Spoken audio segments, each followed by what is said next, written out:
हाजी इस्लाम साहब ये बात कही जा रही है कि मेरी संपत्ति है उसकी जांच होगी, लेकिन सरकार तो ये कह रही है कि 2025 तक की जो संपत्तियां हैं उस पर कोई ऐतराज नहीं है, सिर्फ जो विवादित संपत्तियां हैं उनकी जांच होगी। जैसे किसी ने बोल दिया कि मेरी संपत्ति को जबरदस्ती कब्जा कर लिया या जबरदस्ती ऐंठ ली गई, उस पर जांच हो सकती है, उसके पेपर्स मांगे जा सकते हैं, वरना 2025 के बाद की जो संपत्तियां हैं उन्हीं का रजिस्ट्रेशन करवाया जाएगा। फिर हो हल्ला किस बात पर हो रहा है?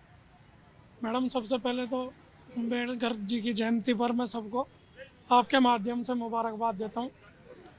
और आपने जो पूछा है, अंधकार में था पूरा भारत, मोदी जी आए तो उजाला आया है। 85% पसमानदा मुसलमान वक्फ बोर्ड में ना कोई नुमाइंदा उनका था, ना कोई मुतवल्ली था, ना कोई सुनवाई थी। सुनवाई का तो मतलब ही नहीं है। ये तो माफियाओं का कब्जा था उस पर, और दर्द ही माफियाओं के हो रहा है। और बंगाल का तो जो इलाज है वो प्रेसिडेंट रूल लगना चाहिए, वहां पर राष्ट्रपति शासन लग जाना चाहिए। उसका कुर्सी का लालच है ममता जी को, ममता जी को जो कुर्सी का लालच है, कुर्सी से मोह है, इस वजह से बैकडोर से भड़काया जा रहा है, बैकडोर से भड़काया जा रहा है अनपढ़ मुसलमानों को।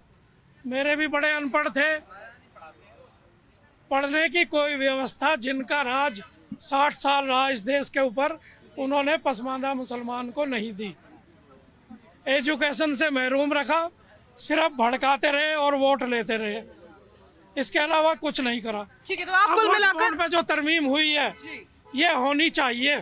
ठीक है, स्मार्ट वक्फ बोर्ड बन जाएगा, पारदर्शिता आएगी, ट्रांसपेरेंसी आएगी, किसका कितनी जमीन पर कब्जा है ये पता लग जाएगा, ये जनता को पता लगना चाहिए।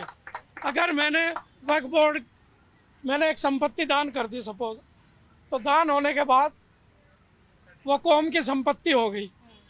कौम की संपत्ति जब हो गई तो मेरा फर्ज ये भी बनता है, अगर वक्फ बोर्ड की संपत्ति पे मंदिर बन जाए मुझे दिक्कत नहीं होनी चाहिए।